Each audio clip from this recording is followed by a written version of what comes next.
Hi friends. Welcome to Content Factory. Today I am talking about agriculture. Agriculture or farming is the practice of cultivating plants and livestock. Agriculture was the key development in the rise of sedentary human civilization, whereby farming of domesticated species created food surpluses that enabled people to live in cities. The history of agriculture began thousands of years ago.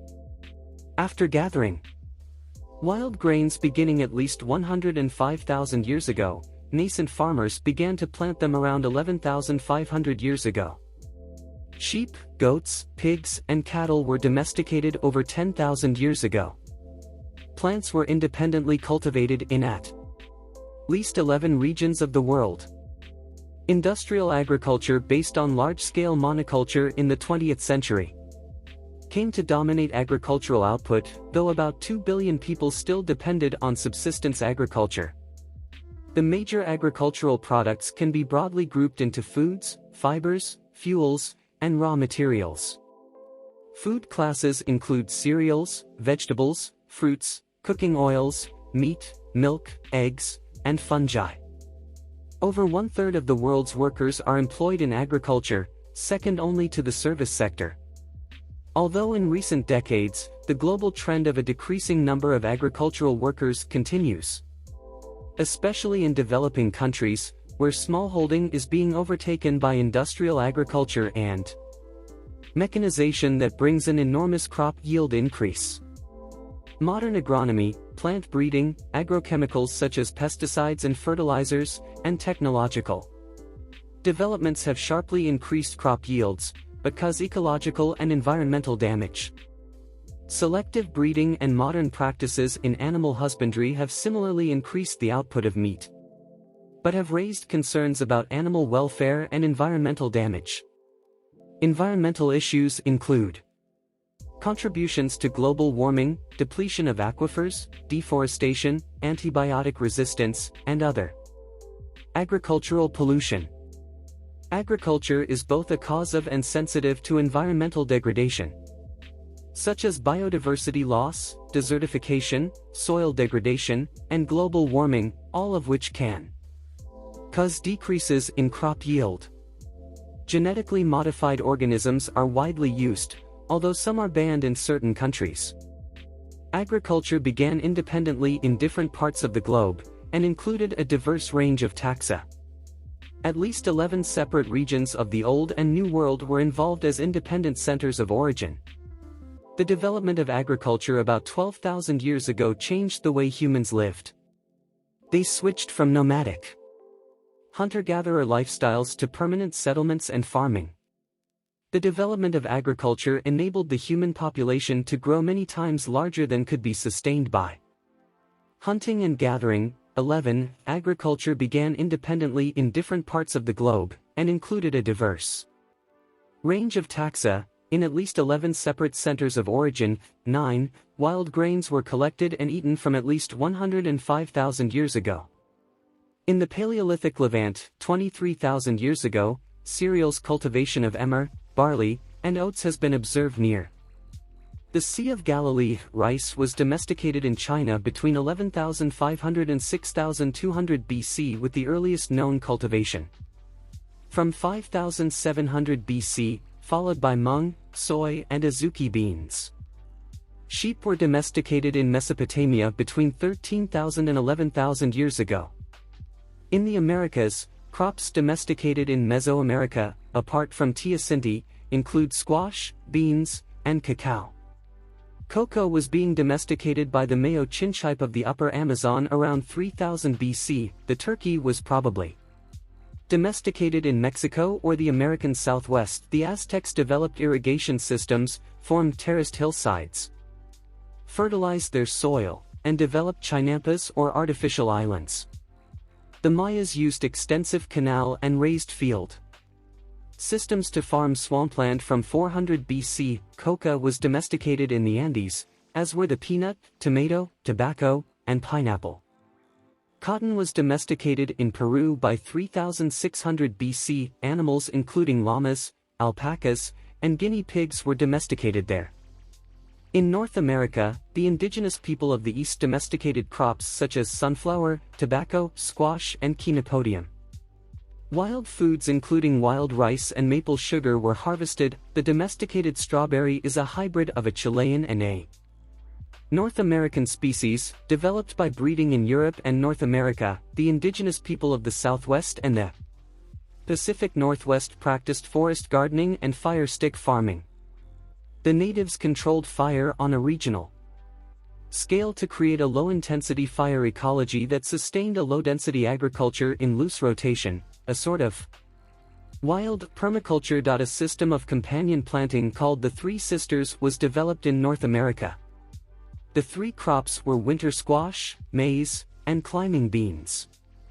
From the 20th century, intensive agriculture increased productivity of crops. It substituted synthetic fertilizers and pesticides for labor, but caused increased water pollution, and often involved farm subsidies. In recent years there has been a backlash against the environmental effects of conventional agriculture, resulting in the organic, regenerative, and sustainable agriculture movements. Following the three-sector theory, the number of people employed in agriculture and other primary activities can be more than 80% in the least developed countries, and less than 2% in the most highly developed countries. Since the Industrial Revolution, many countries have made the transition to developed economies, and the proportion of people working in agriculture has steadily fallen. During the 16th century in Europe, for example, between 55 and 75% of the population was engaged in agriculture.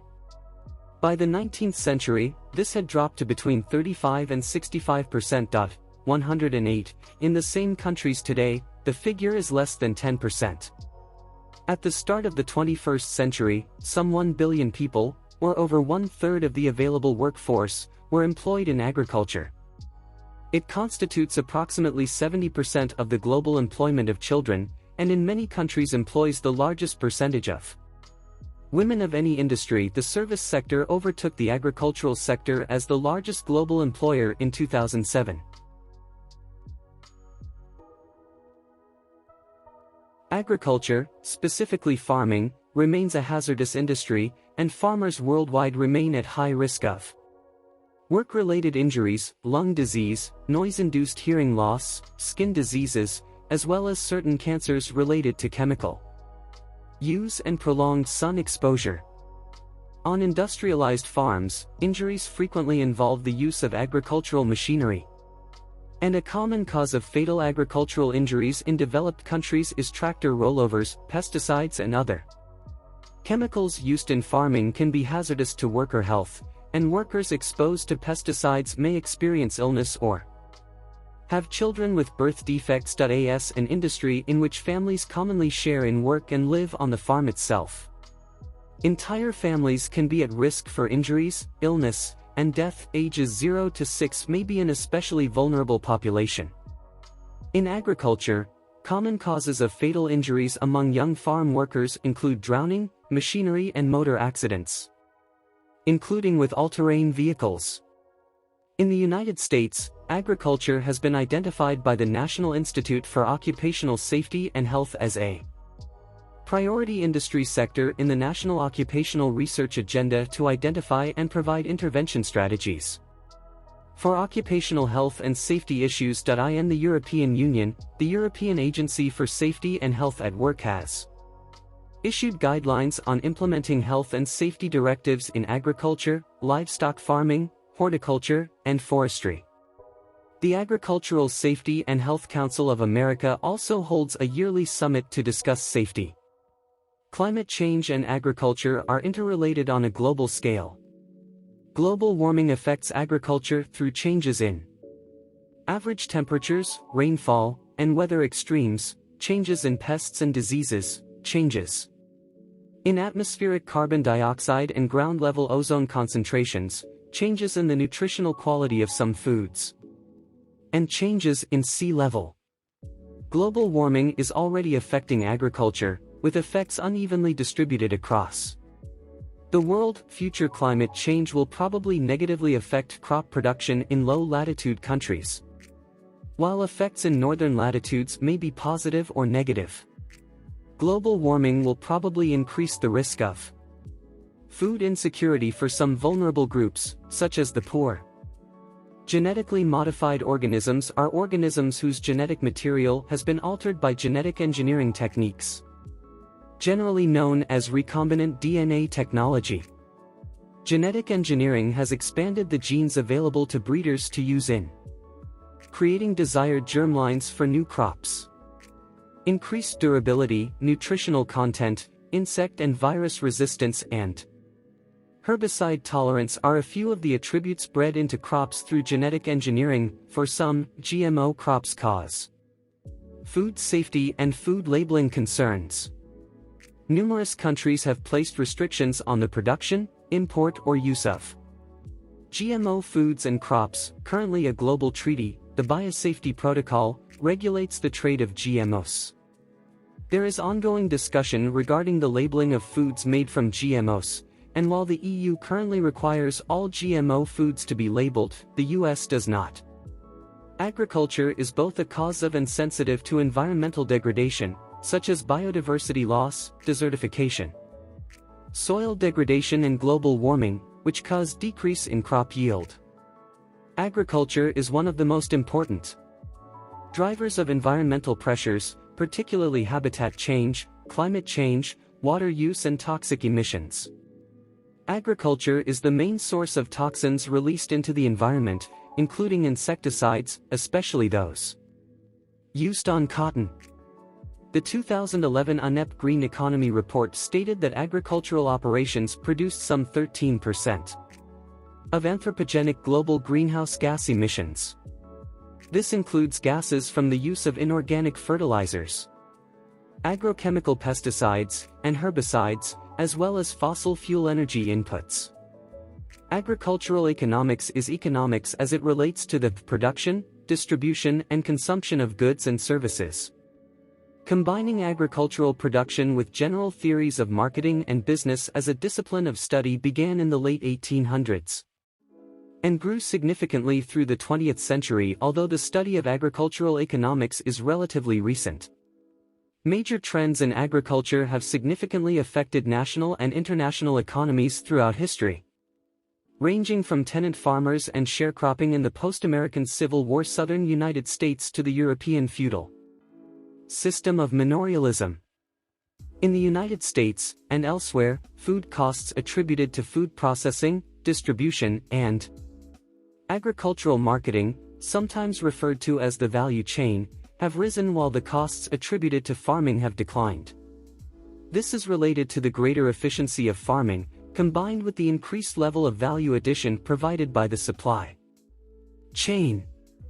Market concentration has increased in the sector as well, and although the total effect of the increased market concentration is likely increased efficiency, the changes redistribute economic surplus from producers and consumers, and may have negative implications for rural communities. National government policies can significantly change the economic marketplace for agricultural products, in the form of taxation, subsidies, tariffs, and other measures. 218, since at least the 1960s, a combination of trade restrictions, exchange rate policies, and subsidies have affected farmers in both the developing and the developed world. In the 1980s, non-subsidized farmers in developing countries experienced adverse effects from national policies that created artificially low global prices for farm products. Between the mid-1980s and the early 2000s, several international agreements limited agricultural tariffs, subsidies, and other trade restrictions. Agricultural science is a broad multidisciplinary field of biology that encompasses the parts of exact, natural, economic, and social sciences used in the practice and understanding of agriculture. It covers topics such as agronomy, plant breeding and genetics, plant pathology, crop modeling, soil science, entomology, production techniques and improvement, study of pests and their management, and study of adverse environmental effects such as soil degradation, waste management, and bioremediation. Agricultural policy is the set of government decisions and actions relating to domestic agriculture and imports of foreign agricultural products. Governments usually implement agricultural policies with the goal of achieving a specific outcome in the domestic agricultural product markets. Some overarching themes include risk management and adjustment, economic stability, natural resources and environmental sustainability, research and development, and market access for domestic commodities. Agricultural policy can also touch on food quality, ensuring that the food supply is of a consistent and known quality. Food security, ensuring that the food supply meets the population's needs, and conservation. Policy programs can range from financial programs, such as subsidies, to encouraging producers to enroll in voluntary quality assurance programs. There are many influences on the creation of agricultural policy, including consumers, agribusiness, trade lobbies and other groups. Agribusiness interests hold a large amount of influence over policy making, in the form of lobbying and campaign contributions. Political action groups, including those interested in environmental issues and labor unions, also provide influence, as do lobbying organizations representing individual agricultural commodities. The Food and Agriculture Organization of the United Nations leads international efforts to defeat hunger and provides a forum for the negotiation of global agricultural regulations and agreements. Samuel Jutzi, director of FAO's Animal Production and Health Division, states that lobbying by large corporations has stopped reforms that would improve human health and the environment. For example, proposals in 2010 for a voluntary code of conduct for the livestock industry that would have provided incentives for improving standards for health and environmental regulations, such as the number of animals an area of land can support without long-term damage, were successfully defeated due to large. Subscribe this channel to get more informative videos.